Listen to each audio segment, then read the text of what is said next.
Welcome to Friday Night Fantasy. I'm your host, Joshua Cole Allen.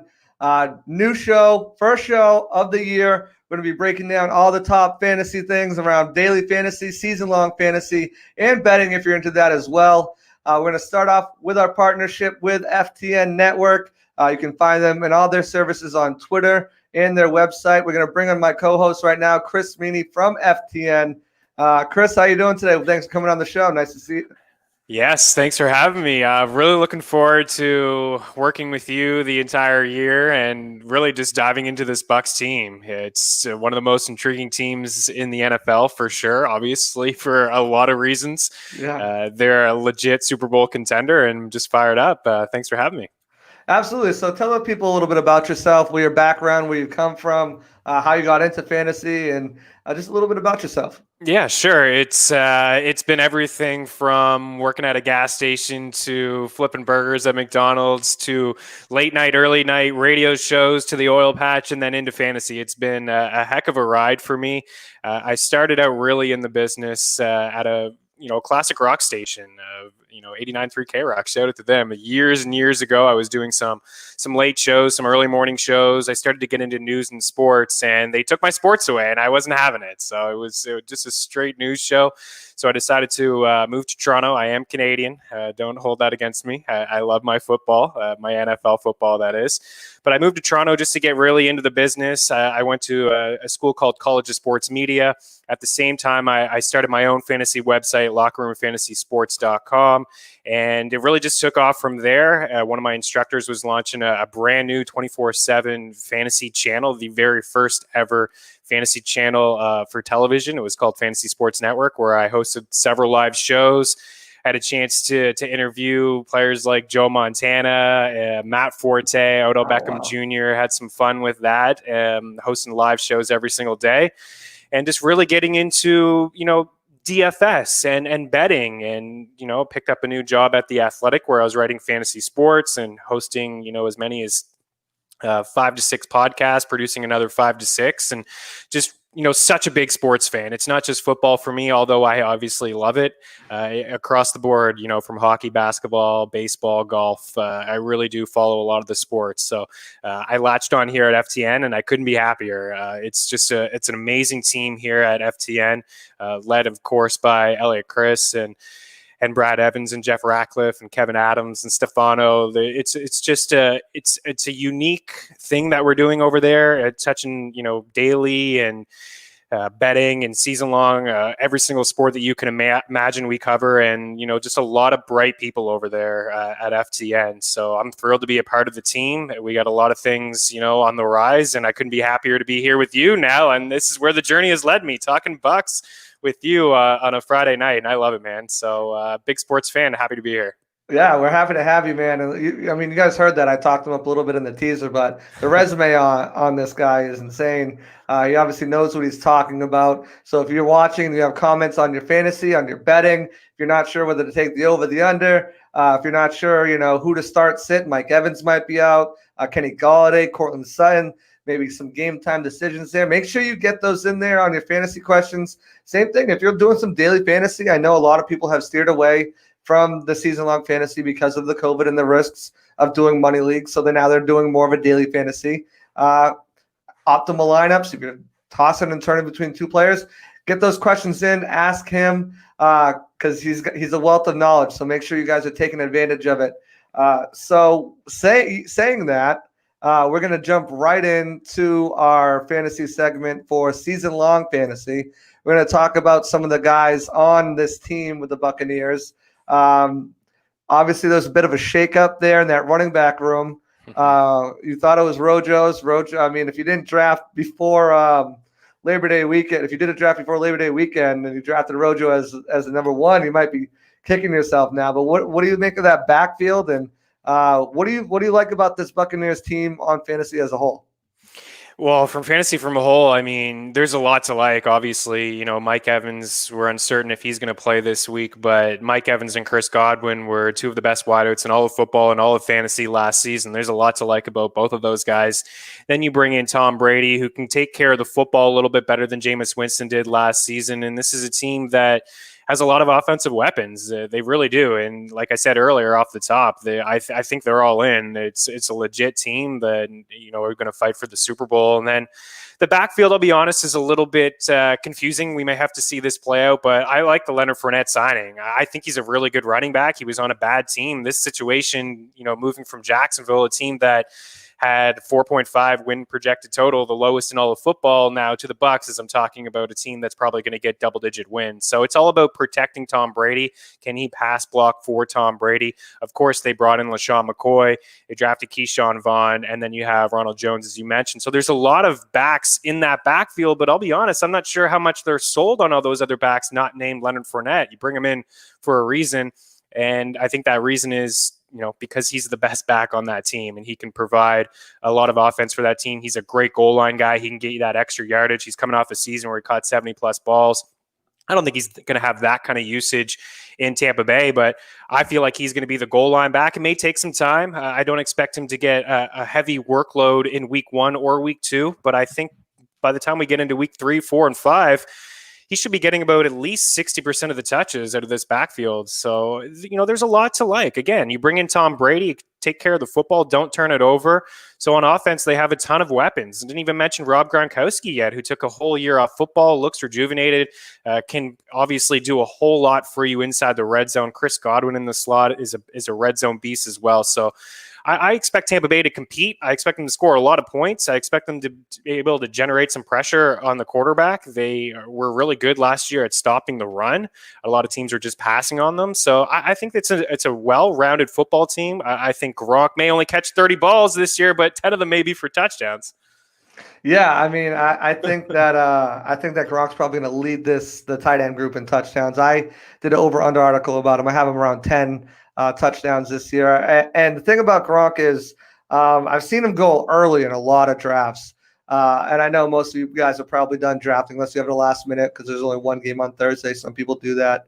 But I've seen him go really high, and I think Gronk is the epitome of a touchdown dependent tight end in fantasy. He's going to get you maybe 4 catches for 30 yards or 4 catches for 50 yards. And, well, 9 points is good out of a tight end. He's not going to blow up unless he scores a touchdown. That's just in my opinion. Obviously, you're the expert. People want to hear what you think, not what I think. I don't know. I think you're onto something there. I mean, you look at his last year in New England. I mean, his yards per game, his yards per catch, you know, his yards after the catch, you know, a lot of it was career lows, but he still finished as a, you know, borderline tight end 1, a top 12 tight end, because the position is very weak. So as long as he can get you a couple touchdowns, as you said, maybe 3 for 40, whatever he finds the end zone, he's going to finish as a top 10 tight end. I mean, I have him ranked right around that top 10.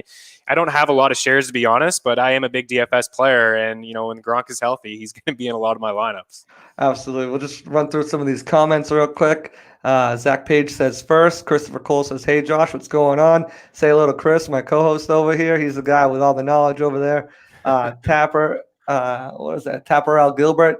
Take over. A lot of points about to be scored. What are your thoughts on that for the Buccaneers or just in general this first week? Yeah, I agree. I mean, we have not only do we have the first matchup in NFL history between 2 starting quarterbacks over the age of 40, Breeze 41 and Breeze 43, but they rank first and second all time in passing touchdowns, passing yards, respectively. So I expect both of these quarterbacks to be able to at least hit 250 passing yards, probably a couple touchdowns, maybe 5 combined. The total here at 47.5. I like the over. You know, we're inside a dome here. We don't have to worry about any weather. Breeze is, you know, obviously one of the most accurate quarterbacks in the NFL. You add Emmanuel Sanders to that receiving core, Alvin Kamara, Michael Thomas is arguably the best wide in football. Even without Mike Evans playing, I still think that they're going to be able to move the football, right? OJ Howard probably be mixed in a little bit more, have some 2 tight end sets there. We just mentioned 3 or 4 backs who can catch the ball out of the backfield. LaShawn McCoy probably get a couple snaps. He still has a little bit left in his legs. So I think, you know, you can probably bet the over with confidence at 47.5. I think it gets there. Sorry, guys. Technical difficulties in a live show. It's going to happen. Oh, are you still there? You still there? Yeah. First technical difficulties of the live show. You were talking about Chris Godwin being still there with Mike Evans. I forget. Oh, did I cut out? Okay, yeah, you cut out on my end, but yeah, we're doing it live here, so we'll have to Oh, just so go then with. they must have heard you. I must have just froze myself. That happens from time to time with this I think you StreamYard. did. Yeah, I think you did freeze up. I wasn't sure if it was on my end or not, but yeah, if anyone didn't hear me, I think we're going to see a lot of points here. I think both quarterbacks combined for 5 touchdowns and maybe 500 passing yards. I think that would be the floor, right? About 450 would be the floor in terms of combined passing yards from both of these quarterbacks. So yeah, I would bet the over 47.5. I would agree with Al Gilbert there. Yeah, absolutely. I think that's going to be a pretty high score. I have them over 50 at least. I'm not positive what the over under is now. Last I looked, it was what 47.5. I 40, think. yeah, 48, 47 and a half. Okay, Reggie Virgo Kirk says I came when the season started. Let's go Bucks. Absolutely. 2 days until kickoff. Who's the secret pickup, says Blake Anthony. Ooh, the secret pickups. Yeah. So, I mean, it depends how deep your league is, really. If you're playing in a 10-person league, there's a chance like a James Robinson could be out there. Now, I don't think that he is somebody that you want to start, and I don't really think that he's a sleeper, but you got to have running back depth. And obviously, Leonard Fournette leaving Jacksonville. We have Armstead on the COVID list. We had Ozigbo who's placed on IR. So there's not a lot of backs there all of a sudden in Jacksonville. You have Chris Thompson there with Jay Gruden, who he's familiar with, caught a lot of balls in Washington when Gruden was calling the shots there, now calling the shots in Jacksonville. So I think, we'll run through some injuries in a little bit, but I think, if, you're hurting at the running back position early, you shouldn't be. But if you had a Tevin Coleman who may not play this week, a Miles Sanders who potentially could sit out, I think maybe you go ahead and roll in maybe a Chris Thompson. But I like, one sleeper, since I mentioned Miles Sanders, maybe Boston Scott. Boston Scott, typically in Philadelphia, Doug Peterson has never really given his running backs a ton of usage. Like he's used, a committee, 3 or 4. Even when they won the Super Bowl a couple of years ago, it was Jay Ajayi and LeGarrette Blount and Corey Clement. And, he cut a couple backs recently. They didn't go out and sign anybody. It makes me think Miles Sanders is healthy, but it also makes me think that he has confidence in Boston Scott. And last year, towards the end of the season, Boston Scott had proved that, he could be somebody who can punch it in from the goal line. He's not typically a between the tackles runner, but he also can catch, right? So he's going to be on the field catching a few balls. Philadelphia is a little nicked up offensively. No Alshon Jeffrey. We don't know about Jalen Reagor. Not a lot of offensive weapons there really outside of Zach Ertz and Deshaun Jackson, who typically can't really stay healthy. So I think Boston Scott could be a little sleeper.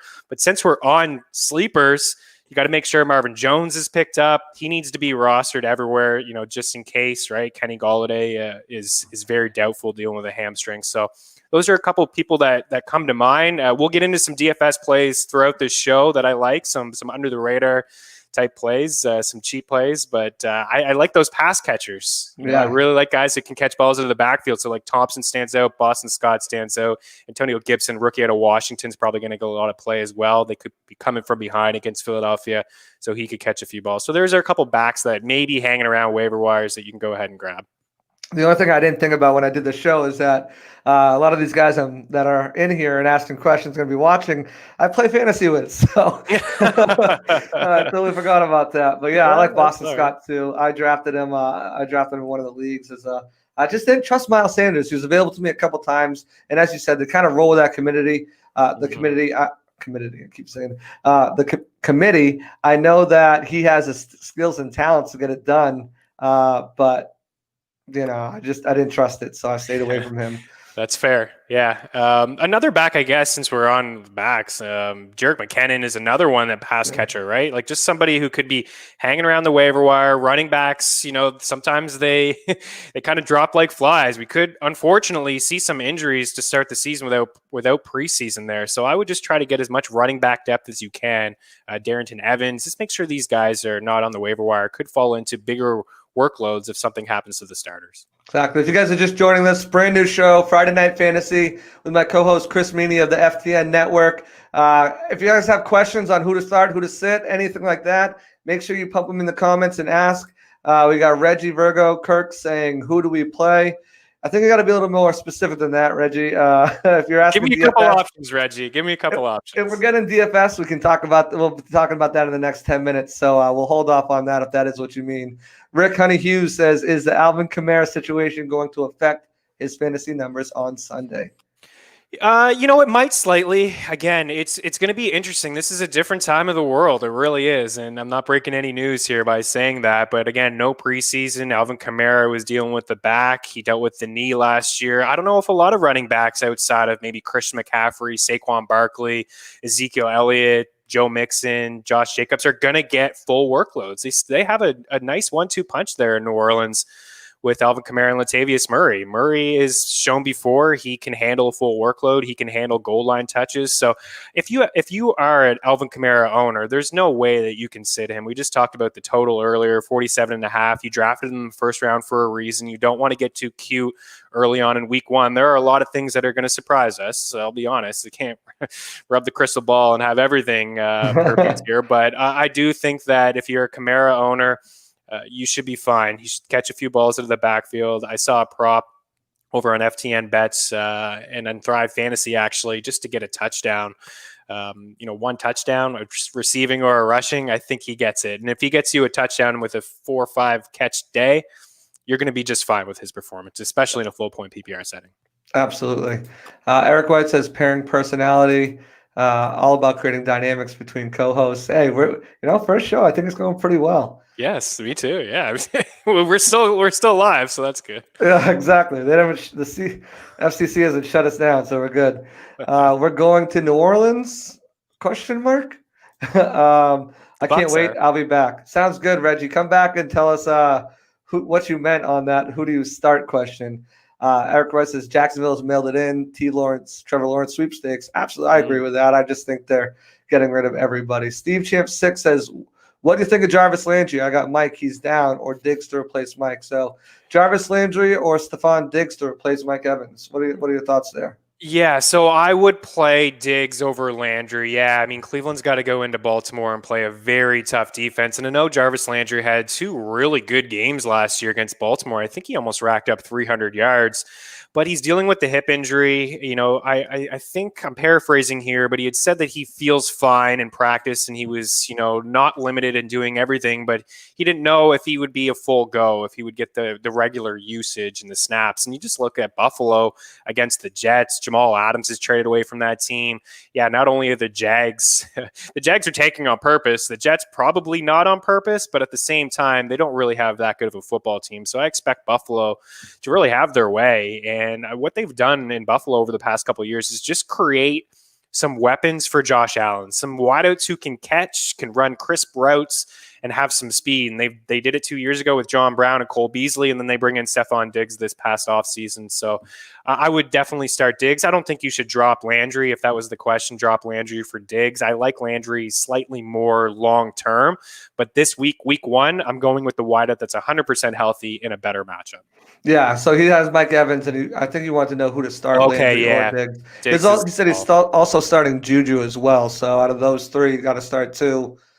Juju, Landry, Diggs. It would be Juju 1 for me, and then Diggs 2. I would start them 2, and then Landry just takes a seat in a tough matchup against Baltimore. I'm a big proponent of Josh Allen this year. I think you look what he did last year. He had about 3,000 yards in the air, throwing to John Brown and Cole Beasley. I think he had 20 touchdowns with only 8 interceptions. On the ground, he had 630 yards with, I think, 9 touchdowns. So, I mean, you're just looking at, they added a guy like, Stephon Diggs. You give him 1,000-yard season. Now he's up over 4,000 yards. Give him 7 touchdowns. Now he's at 27, maybe 28 touchdowns if those numbers project. Just adding a player on top of what he already did.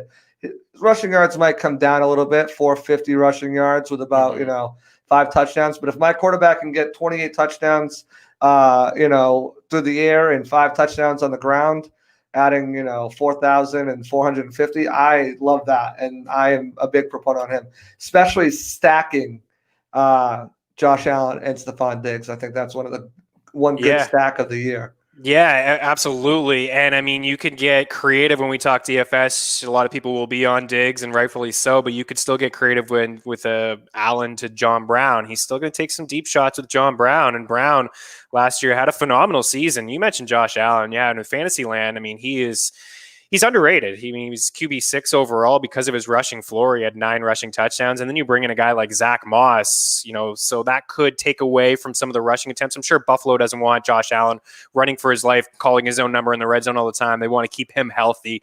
And Zach Moss is one of those guys who can really punch it in. I mean, Frank Gore just struggled last year to punch it in from the 5, from the 2, from the 3.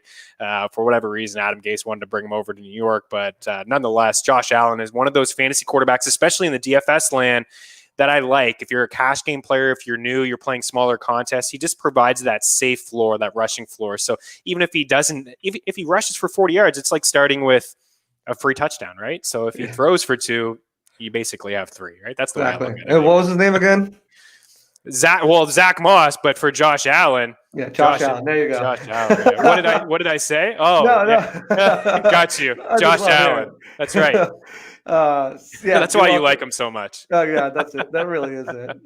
Steve, thanks a lot. Absolutely, man. That's what the show's about, guys. Please ask anything you want, because we're going to be moving on to DFS very shortly here. So in about 4 minutes, we'll move on to DFS. What should my husband have to do if I beat him? You don't have to answer that one. That's my wife.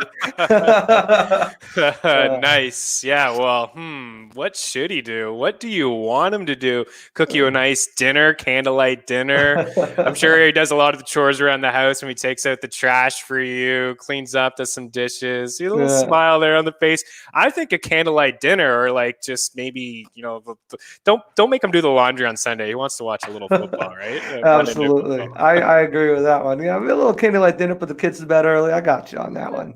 Crack a bottle of wine, Woo. Richard Taroka. Guys, I apologize first of all if I butcher your names. I'm no good at that either. Yeah, you and me Josh both. Allen or Jared Goff? Ooh, yeah, I would go with Josh Allen there. Again, just provides a nice, safe floor. It's Joshua Allen. But yeah, I have him as a top 10 quarterback this week against the Jets. Actually, I have him ranked at number 8, and I have Jared Goff down at 14. All my rankings can be found over at FTN Fantasy, but I'll obviously answer any questions that anybody has here. But yeah, Josh Allen he's not going to change for me. He's going to be locked and loaded as a QB1. You get that nice rushing floor, as I mentioned, some three weapons in the passing game. And like I said, the Jets they're going to struggle all year to score points, and they're going to struggle to stop points. Jamal Adams, that's a huge loss. He's traded to Seattle. It's a great gain for the Seahawks, but it's a huge loss for the Jets. Absolutely. Josh Allen did awesome as a filler last year for me. Yeah, he came on really strong. Oh, that's a good one. Big Ben or Wilson week 1 at quarterback? That is a good one. Yeah, I think both are definitely startable. I would go with Russell Wilson. I think he's a top 5 quarterback for me this week. I like him a lot in DFS. The Atlanta Falcons is the secondary that I like to pick on as well. And that's the highest total of the week on the main slate. 49 points is the total right now between Seattle and Atlanta. They're both going to chuck. I mean, Seattle wants to run the football, and that's the one thing about Russell Wilson. It's not the Russell Wilson of 3-4 years ago when he was calling his own number and running a lot. Now he has 2 legit weapons in Tyler Lockett and DK Metcalf, but he still will run a little bit, average 21 rushing yards per game on the ground. So there's a nice safe floor, but I would expect him to throw maybe 2, possibly 3 touchdowns. I know they want to run the football with Chris Carson and Carlos Hyde, and that's their game plan to run the football, but Russell Wilson is so efficient. And plus Big Ben, when's the last time we've seen him, right? He just played the one game last year, opening week. I believe it was against the Pats, and then he had the elbow injury. He's a lot older. It's going to be almost 2 years, I think since he's even thrown a passing touchdown in the league. I like him. It's a good matchup against the Jets. He's more of a quarterback that is better at home than on the road. Again, we're not going to see the same type of crowds on the road for Big Ben to go into an environment and be rattled. It's not going to be the same. Not that he does get rattled, but if you look at the home and away splits, Ben has really struggled on the road. But it is a decent matchup. I would just go with the safer quarterback play and Russell Wilson in the higher total game. Absolutely, I totally agree. I'm starting Wilson so far. Good move. Okay, here's one. Felipe. Who do I sit out of the 3? Gallup, T.Y. Hilton, or A.J. Green? I'm a little skeptical. I need to see it first with A.J. before I put him out there. T.Y. Hilton, I kind of feel really confident in him. The guy's been in the league since 2012, only missed 14 games. But A.J., he's been bothered by that injury, and then it was sidelined again for a little bit of camp. What are your thoughts on that? Yeah, I am a big fan overall of AJ, but unfortunately, you're right. We need to see it. He didn't get in he didn't play at all last year. We're talking about Big Ben playing one game. Like AJ didn't play at all, and he's dealt with numerous injuries over the past few years. So I like the fact that you have AJ. Be patient with him. He wants to play for a contract. I think he's going to try to get on the football field. Last year, there were some reports that he could play, but let's be honest. I mean, they had traded Andy Dalton. They were a bad football team. He didn't want to ruin his chances at getting a contract. He wanted to be fully healthy, and now they got Joe Burrow there. I think the Bengals are going to be better than a lot of people think, but I agree with you, Josh. I would go with Hilton and Gallup. You know, it's interesting. Dallas has a lot of weapons now. They bring in CeeDee Lamb, but I think Michael Gallup is somebody who won't face top coverage now. Yeah. Amari Cooper's probably going to get that top coverage. I would actually play Gallup over Cooper this week. I think Cooper's in a very bad spot. Yeah. And then T.Y. Hilton, the Colts want to run the ball and play at a slow pace, but I think you roll with T.Y. Hilton against that Jags secondary. We already talked about the Jags. They're all in on just trying to get the first pick, right? So a lot of teams are going to put points up on the board against them. Yeah, I think Gallup is the guy too. I mean, as with Green, I mean, they're both of these are loaded with, you got Tyler Boyd over there, Higgins. Really like Boyd. And then you got CeeDee Lamb with Amari Cooper. So I think Boyd and Gallup are going to be the guys that are going to consistently get points every week for you. They might not play superstar points, but, with the number one wide receiver is going to roll over onto AJ Green. I mean, number one quarterback will roll over on AJ Green and Amari Cooper. Hunter Hen or Darren Waller for week one. Ooh, that's a good one too. So we have Tyrod Taylor. I would go with Hunter Henry just slightly over Darren Waller. You know, Waller had a nice breakout campaign last year. I actually have these guys ranked side by side. I think the difference really for me is that the Raiders want to run the football. They're probably going to pound the rock a lot. I like Josh Jacobs. And for Hunter Henry, the reason I kind of lean with him is I don't think Mike Williams is going to play. So I will slightly lean. Geez, you got yourself two strong tight ends. I typically don't like to have two strong tight ends like that if I can only play one, to be honest.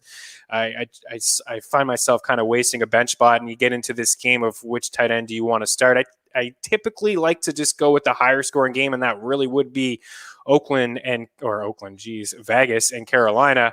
Going to do that a couple times this year, I'm sure. Oh, yeah. But I will lean Hunter Henry because I don't think Mike Williams is going to play. And if he is active, I don't expect him to be 100%. So I think Taylor is going to throw the ball to Keenan Allen and Hunter Henry. I think both of them could have, combined 15 targets in this game. Absolutely. Which Josh Allen, LMAO. All right. We'll take two more questions real quick, and then we'll head into DFS. I have Jonathan Taylor in my flex, but keep hearing rumblings about Mac. Should Emmanuel Sanders be the safer play? No, I think, he has Jonathan Taylor in his flex. Yeah, rumblings about Mac. Yeah, I mean, it's going to be a split committee for the first little bit. I mean, the Colts have said it. I don't fully believe them. They drafted Jonathan Taylor really early, and Jonathan Taylor is really good. And he's just going to eventually take over that backfield. But against, in this matchup, I feel like even with a line like Taylor, he probably won't get a lot of usage out of the, catching balls out of the backfield. We get you one or two catches. I just feel like they're going to run all over Jacksonville in this game. So I think Mac could have 10 carries. Taylor could have 10 carries. They could steal touchdowns from each other. I think eventually Taylor is the goal line back there. Sanders may be the safer play in a high total game, but I'm fine with you rolling out Taylor. I think, he's going to get about 10 carries, catch a ball. He could get up to 70 yards and a touchdown. I would bet on him actually finding the end zone. I think the Colts will probably get to 25, 30 points. I'm really high on Jonathan Taylor. I think he could be the offensive rookie of the year. I think he's going to take over that backfield, and it's going to be sudden and quick, and there's not going to be anything Marlon Mack can do about it. No, I agree. Yeah, I mean, since we're on Taylor, just, if you're a Taylor owner, it may just take some time for him to take over, right? And J.K. Dobbins, just be patient. And if you're not a Taylor owner and it's quiet for the first couple of weeks, go ahead and check in on the Taylor owner in your league, and if they're willing to sell him, because he would be a buy low candidate. I think he's in for a big year. Absolutely. So this will be the last one before we go into, we'll take maybe one or two more. What do you think? I have Barkley, Aaron Jones, Jonathan Taylor as my flex. What do you think about that running back group? Yeah, it's a really good running back group. Obviously, you have Saquon Barkley, who potentially could be RB1 on in the season, he's going to be right there with Christian McCaffrey in terms of just overall touch. He's going to catch 50-plus balls, going to, flirt with 300 carries. I mean, the offense is really going to run through Saquon. So you got yourself a good back there. We just talked about Jonathan Taylor. The upside is tremendous behind that offensive line. They play at a slow pace. They want to run the football. Their defense is on the upswing. Frank Reich brings back Phillip Rivers, who's the offensive coordinator. Those two were together at the time. It was the San Diego Chargers.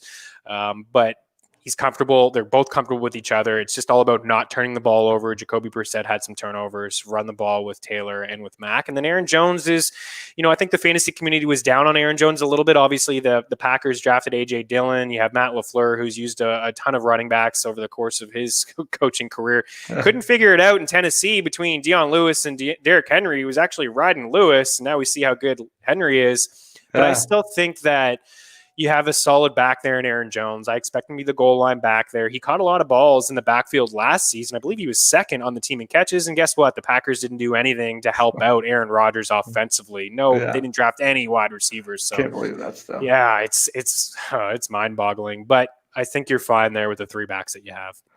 Okay, we'll go a couple more comments and we'll move on from this and get to daily fantasy. I said Oakland instead of Vegas. Can I send you my fantasy and you tell me? I don't know if that's how it works, man.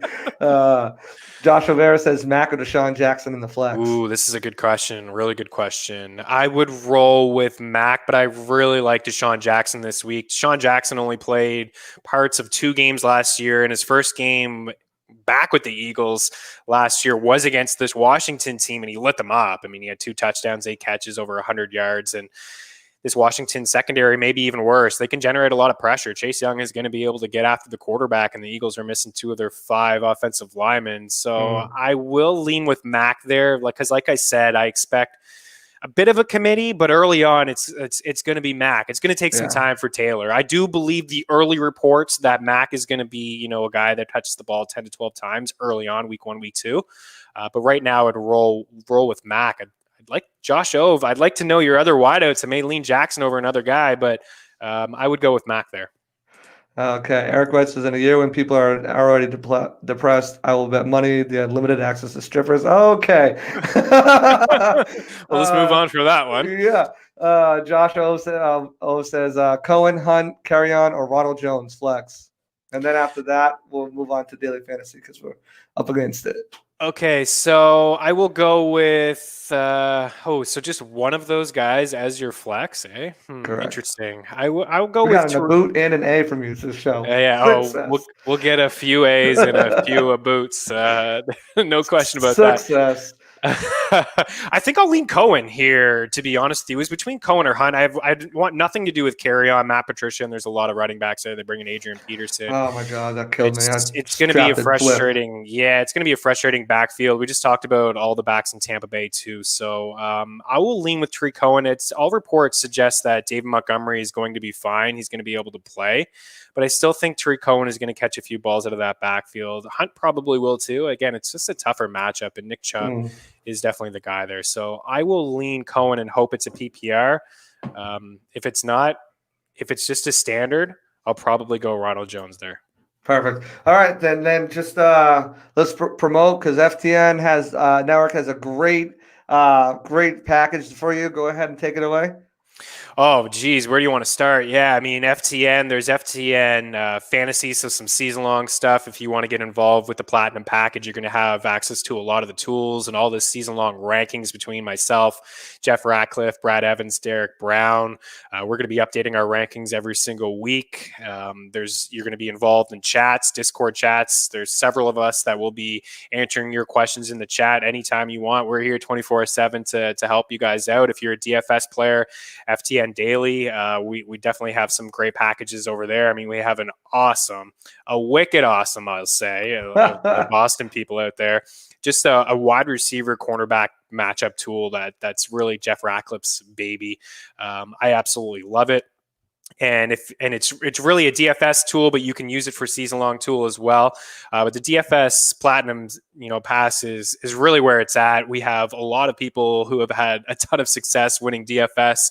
I mean, nobody's ever won the Millionaire Maker twice on DraftKings. We have somebody that's won it 3 times. So a shout out to Two Gun there. And, listen, we just cheat sheets, exposures. If you're just new to DFS, you're going to have articles to help you out, pace of play, not just overall rankings, but some sleepers, some contrarian plays. We're going to have live shows, live streams all the time. And really, like, the information is, I don't want to say it's going to be overload, but honestly, for football, it's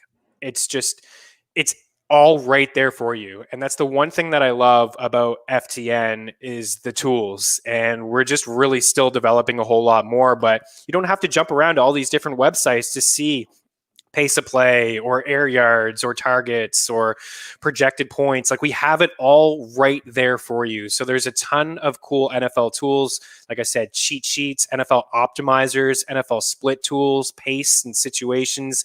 You want to know which defenses to exploit, which teams give up the most fantasy points to tight ends, running backs. We have it all right there for you, as well as the projections. And then over on the bet side, FTN Bets, we have a lot of just great bettors who are just giving straight up picks, prop picks. Like last night, for example, a lot of us were on David Johnson to catch more than 2 passes, to have more than 21.5 receiving yards, bets that we hit. And we post our bets every day and we grade them. We hold ourselves accountable over at FTN. So you'll see all of our picks anytime that you want. As soon as we make the pick, you'll get an alert and you can see our record. You can go right through our track history.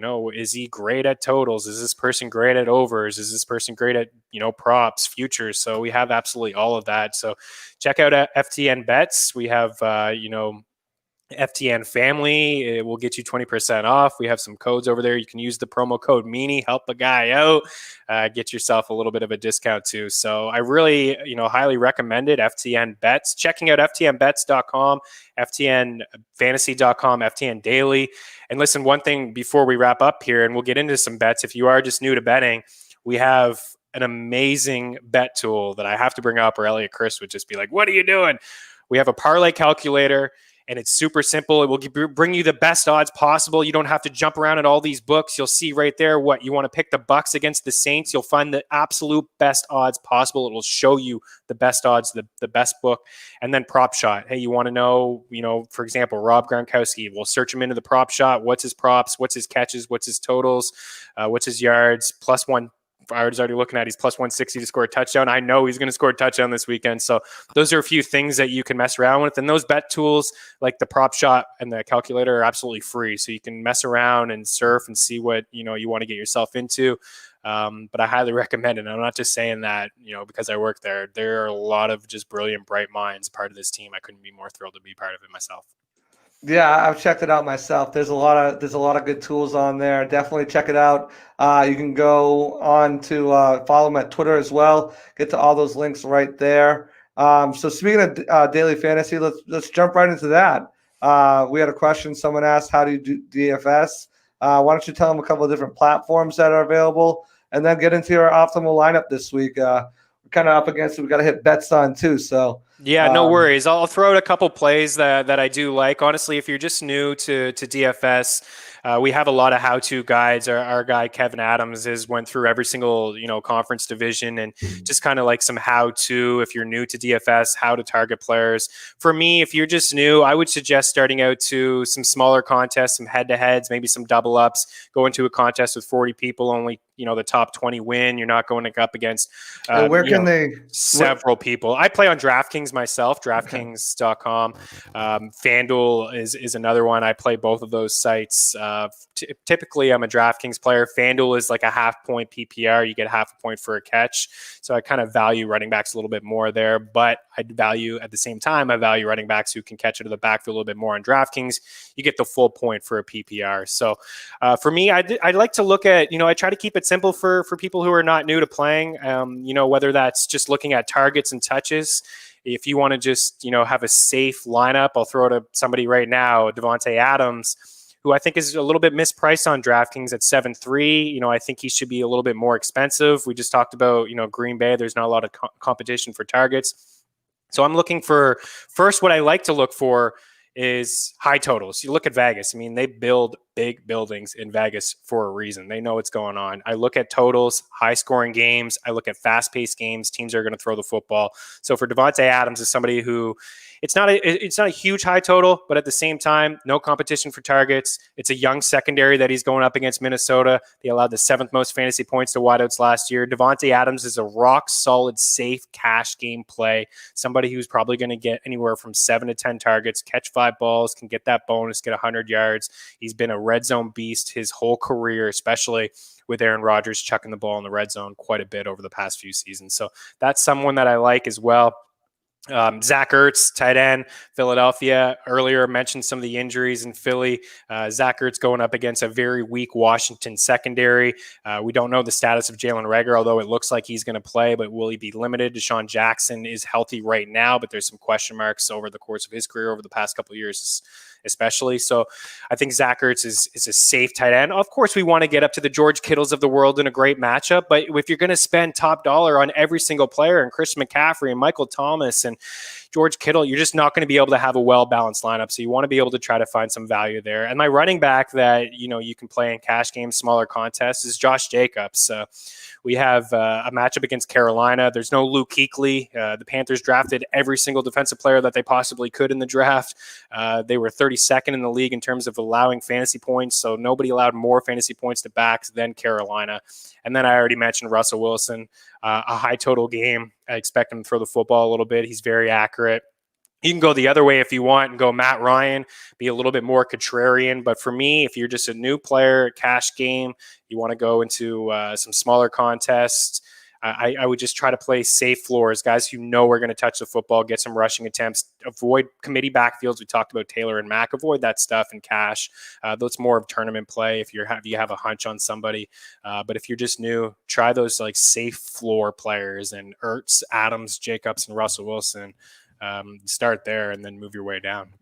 Now, one thing I found, when I first started it is you get distracted by the names and you want all the good names on your team, but then you run out of cap. So what's the best way to make sure that you're still picking a very productive team, but also make sure you're spreading it around amongst the other players? Yeah. So for me, I'd like to stack, and I think you should really start there. Like if you're going to pick a quarterback, if you're going to pick Lamar Jackson, you don't necessarily need to stack him with anybody because we all know he's going to run a ton. He can run a couple in. But if you're going to play with like a Russell Wilson, you probably want to pair him up with a Tyler Lockett or a DK Metcalf. If you're going to roll with Carson Wentz, you probably want to have a Deshaun Jackson. So you want to start with stacks, and you could go maybe 2. I don't suggest 3. You could pick 2 wide receivers. We've seen it before in the past. Like there are going to be times this year where it's like, yeah, Tom Brady, Mike Evans, and Chris Godwin. This may have been one of those weeks with Mike Evans, but unfortunately, we just don't know if he's going to suit up.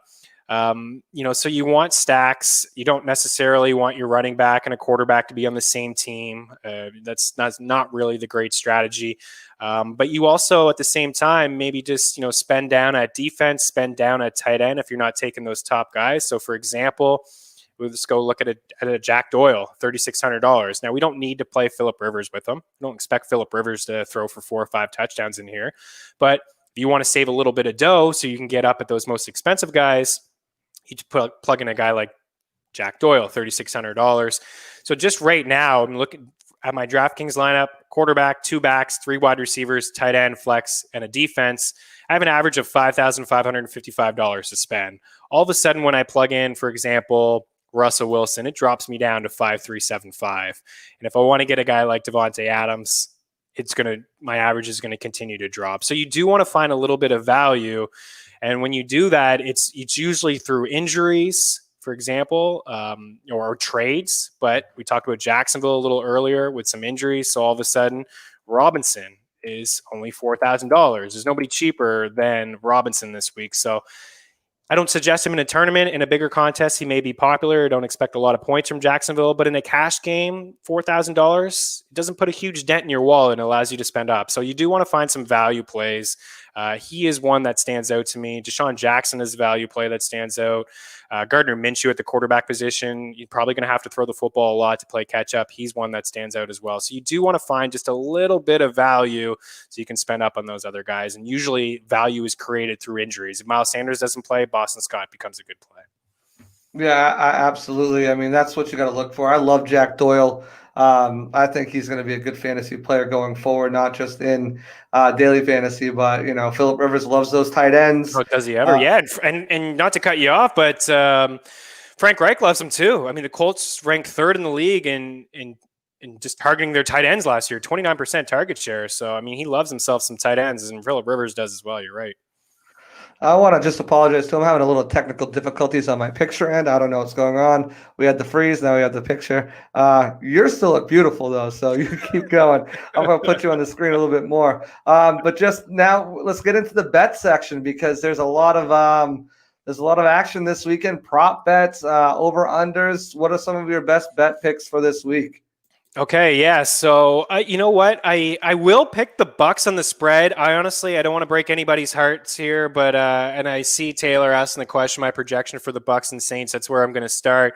Yeah. So the Saints are favored 3.5, and the over under at 47.5. This is a really good Saints team, and I do have some concerns, with maybe the Bucks starting off just slightly slow. It is, different personnel in there, and Gronk and Brady, and then no Mike Evans.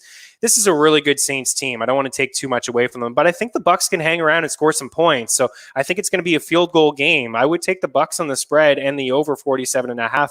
It's not my favorite pick, but since this is the Bucks report, let's be honest. Let's touch on the game. So I think the Bucks could cover the spread. I just don't love them on the money line, but I like the over. I think there's certainly going to be some points scored there. Chris Godwin is going to be a big time player there, and I don't think Marshawn Lattimore will shadow him in the slot. I don't think that's going to happen. And Godwin had a couple great games last year.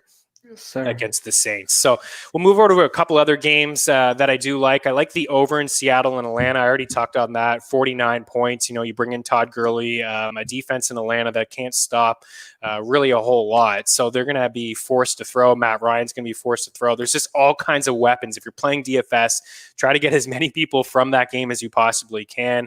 I bet this one earlier in the week, the Steelers by 4 over the Giants. I'm seeing now FTNbets.com that they are 6-point favorites. I still like them. It's a very strong defense. They can get after the quarterback. Daniel Jones turns the ball over a ton. I think the Giants will be a little bit better this season, but even still, I think that the Pittsburgh Steelers cover that game. The Philadelphia Eagles are favored by 5.5. I think Washington's actually going to hang around there. I really do. I mentioned earlier. So, yeah, I mentioned earlier some of the injuries. I think the Eagles win the game, but I don't know if that spread has dropped down. I already bet Washington at plus 6.5. I'm seeing 5.5 now, so people are starting to bet Washington a little bit more. I have concerns about the offensive line. Carson Wentz is not 100% right now. They're missing 2 of their five starting offensive linemen. Brendan Brooks, especially, he's a big protector, and what they want to do and run the football there that's a big blow. Andre Dillard is also out. Yeah. Then you have Chase Young. I think he's going to be able to get after the quarterback. It's a strong front seven in Washington. They don't have a great secondary, but they can get after you. So, that's kind of like my upset special, is that I think Washington on the spread could hang around. I think the Eagles win, but it may just be a lot tighter than what Vegas is projecting. And then I think, if you're playing Survivor, the Colts and the Bills, it's a big spread. Colts by 8. I'm not totally comfortable grabbing that, but 6.5 for Buffalo, I definitely am. I don't think the Jets will score over 14 points in this game. I think maybe 7 to 10. The Bills have a very, very strong defense, one of the best in the league, and I think that Sam Darnold is going to struggle. And then honestly, my upset pick is the Cincinnati Bengals plus 135. We talked about AJ Green, Joe Burrow's first game. I know it's a strong secondary with the Chargers, but they're dealing with some injuries. Derwin James is out. I know they still have Casey Hayward and Chris Harris. But I think, the Bengals, like I said, they did a lot of good things in the offseason. They grabbed some defensive players, so their defense is a little bit better. They need to be stronger at stopping the run. I think that they will be. But they come into this with Joe Burrow, a healthy Joe Mixon, Jonah Williams, who they drafted 2 years ago in the first round, didn't play at all last year. You put him on that offensive line. I think they'll be able to run the football and just do enough to hang around this game. And if you don't want to buy into the plus 135 straight up on the money line, you can pick them just to cover the 3 points. I think that this game is going to be very tight. So that's my upset pick. And then my lock pick is Tennessee. I think it was a pick 'em earlier. Now, Cortland Sutton, we're not sure about his health. The Titans win by 3. They have a very strong defense. You know what they want to do there: run the football, play action with Tannehill and A.J. Brown. I think that the defense is just extremely strong, and I don't know if Denver's going to score a lot of points there. You bring in Jadeveon Clowney, he just eats up the middle. Nobody really ran on them last year, and then Sutton's not going to play, like I said. So a few picks there, and then one prop on the way out: DJ Chark over 55.5 receiving yards. They're just going to chuck a lot, guys. It's going to be Minshew dropping back 30 to 40 times a game. Chark is going to get a ton of targets. So over 55.5 for him, and then over 52.5 for Raheem Mostert, because I don't think Tevin Coleman's going to suit up. So there's a couple props. And if you like what you hear, there's a whole lot more at ftnbets.com. Yeah, definitely. We had a couple of comments there. Go Birds, go Birds. I don't know if you saw the birds behind you, but I'm with you, man. I feel you. Go Birds with 31-17. That's a big score. I don't know. Go, Josh, go. Thanks, Blake. It's one of my colleagues here. But I got to give the credit Chris. Chris, he's done an amazing job. And, guys, this is just week 1. We had some technical difficulties. We're going to get everything up. We'll have different things going on, maybe some giveaways this year. We'll have a lot of things going on. In the meantime, make sure you read the bottom scroll there. Follow them on Twitter. They're constantly posting stuff all the time.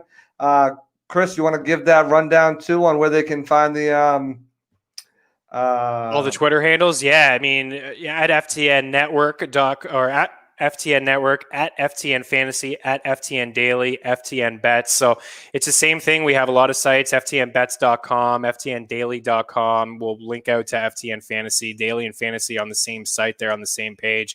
And myself at Chris Meany. I'm always around, boys and girls. Any questions that you want to ask? I live and breathe football nonstop, so I'll always be around. You want to answer any questions, but use that promo code Meany. You want to mess around with the parlay calculator. If you're just new to FTN Bets, there's a lot of just guides that can help you out there. Absolutely. So again, guys, this is Fantasy Friday Night Fantasy. It's coming to you every Friday night throughout the football season, throughout the Super Bowl. We'll have the bets breakdown there. Obviously, I want to apologize again if my picture's still blurry. I don't know what's going on. Chris looks fantastic. We had a little bit of a freeze issue earlier, but hey, opening night issues, we'll get them all fixed. But I want to thank everyone for tuning in. I had a great time, learned a lot. Actually, before we go, I got a question for myself and my fantasy. All right. So I have an issue here. Michael Gallup might be getting the start because Antonio Coopers might be banged up. I have Todd Gurley. David Johnson went out for me. I'm not going to sit Josh Jacobs, but I have T.Y., Todd Gurley, Boyd, and Gallup, and Crowder as well. I need to start one wide receiver, one flex. So I would go with Gallup. Can you list those off for me again? You got Gallup, Boyd, Gurley, T.Y. and T.Y. Crowder, if you want to throw and Crowder. Yeah, I would. Time. Yeah. I really do like Crowder this season. He's somebody who's going to catch a lot of passes, and he ate up Buffalo quite a bit last year. But I'll probably, stick him on the bench, and I would roll with Gallup there. I think there's going to be a lot of points scored in that Rams-Cowboys game. I think that's could be the potential highest scoring game of the week. So I roll with him. And I have this weird feeling about Todd Gurley. If you have the confidence in Todd Gurley, I mean, if there's a time that he's healthy, it's right now. It's week 1 that he's healthy. Also, like his prop too. He's got a receiving prop at like 15 yards. He's going to go well over that. Oh yeah, absolutely. I definitely think so too. Well, there you go. You got props for betting. We've got bets, over unders, spreads, money lines. We got daily fantasy, DFS, DraftKings, FanDuel, Monkey Knife Fight, wherever you play your DFS. Also, season-long fantasy, we'll have it here every Friday night. Myself, Joshua Cole Allen, Chris Meany from the FTN Network. We want to thank you guys for tuning in. We'll be here next Friday breaking down all your fantasy, daily fantasy and betting needs. So make sure you guys tune back in. And again, I want to say thank you guys. Thank you, Chris. And have a great weekend. And let's go. Football's back, baby. Woo! Have a good one, guys. Later.